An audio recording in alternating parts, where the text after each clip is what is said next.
Hello everybody, my name's Luis Gutierrez and thanks for tuning into this video. But before we get it started, can you please be sure to like and subscribe? It'll definitely help the channel grow. And, enough of that. Let's jump straight into the video now. I can't believe that the Fallout franchise is just as old as me. Not that long ago, Fallout turned 25. And I wanted to reflect a bit on why the franchise means so much to me and why I love it. There's not many franchises that have impacted me the way this one has. And on top of that, there's not that many that continue to stay relevant for this long. The music was one of the first things that got me to fall in love with this series right away.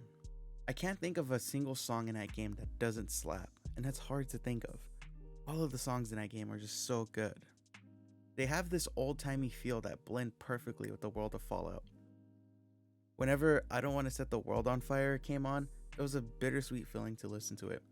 Because on one hand, you're listening to this love song, but on the other hand, you're walking around in a world that was literally set on fire, and those who are left are just fighting for their lives. But then again, when I listen to songs like Big Iron, I feel like I'm a cowboy in the Wild West, and I'm just waiting for someone to challenge me. As opposed to the other song, this one makes me feel happy and inspired. It makes me want to explore the wasteland and take it all in, because I know I can protect myself.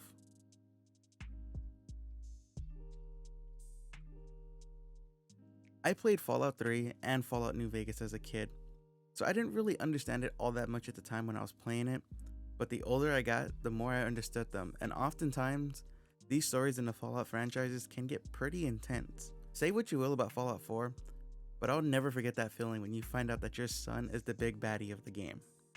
The amount of stress I was put through to figure out if I could bring him back to the light side and save him is something that I'm still trying to recover from this day.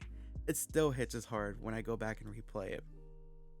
And to make matters worse, if you kill your son and go against the Institute, he'll give you a fucking robot of himself. Like, how fucked up is that? Come on, like, you're his father, his mother, and he is older than you, and he gives you a robot of a kid version of himself. That is just so that's a lot to take in, and hats off to Bethesda on that. Now, to kind of shift lanes, I want to talk about Fallout New Vegas a little bit. I know a lot of people love to say the joke that in Fallout New Vegas, you're purely motivated on revenge, and that's all. Well, it's true, and that alone right there tells an amazing story.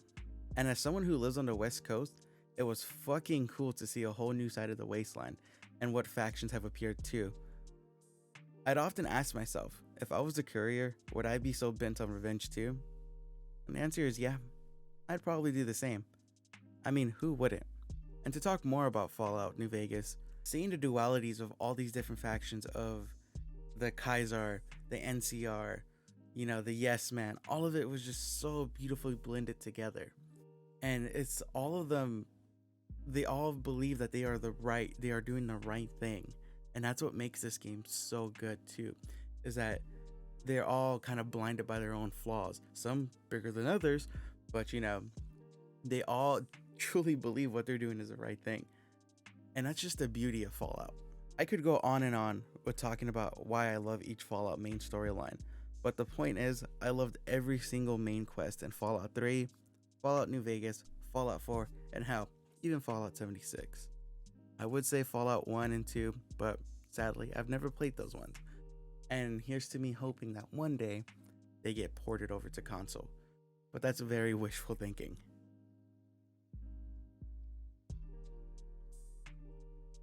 As someone who basically grew up on video games and TV, these games taught me a lot about being a good person.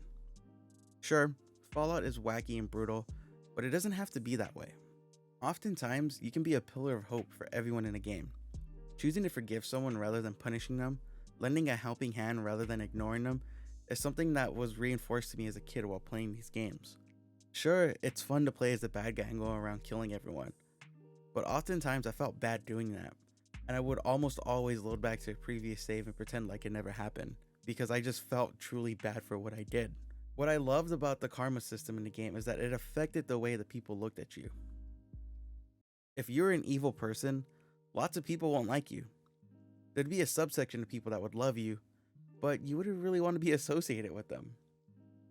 But on the flip side, if you're a good person, people would love you. They would often give you discounts, but some might try to take advantage of your kindness. And the way this was blended into the main story was just perfect.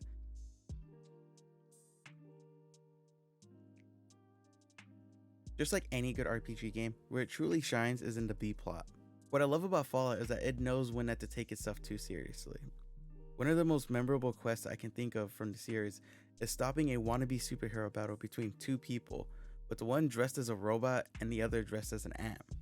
And if it's not for some jokey quest, one thing I loved to do was seeing all the dead skeletons around the wasteland in all sorts of wacky positions. It always made me laugh, but if I wasn't laughing, I was trying to unravel the mini story of how they died. But on the flip side of things, some stories got pretty serious really quick. In Fallout 3, there was a side story which you had the option of freeing some slaves or capturing more. These poor people had literal bombs wrapped around their necks, and it was up to you to decide if you wanted to make a quick buck and capture more slaves, or if you wanted to free these people and fight your way out. There was a quest for just about everyone. If you wanted to laugh, they have you covered. If you wanted to fight some vampires, they got you covered. Or if you wanted to do something simple as take a letter from A to B, they got you covered.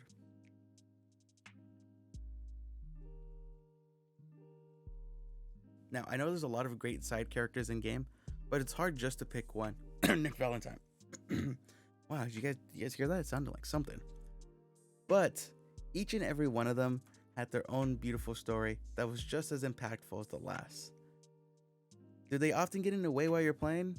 Yeah, but that doesn't rob them of a good story.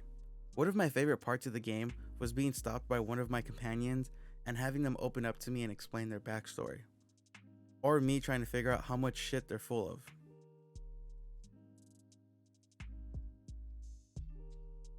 Overall, Fallout will always have a special place in my heart. It's funny to think that I grew up playing Fallout and it started the same year I was born. The franchise helped shape my life in more ways than I can think too. Even now, as a 25-year-old adult, I can still discover new things when I go back and play it. And that's something that's truly amazing. Happy belated 25th birthday, Fallout.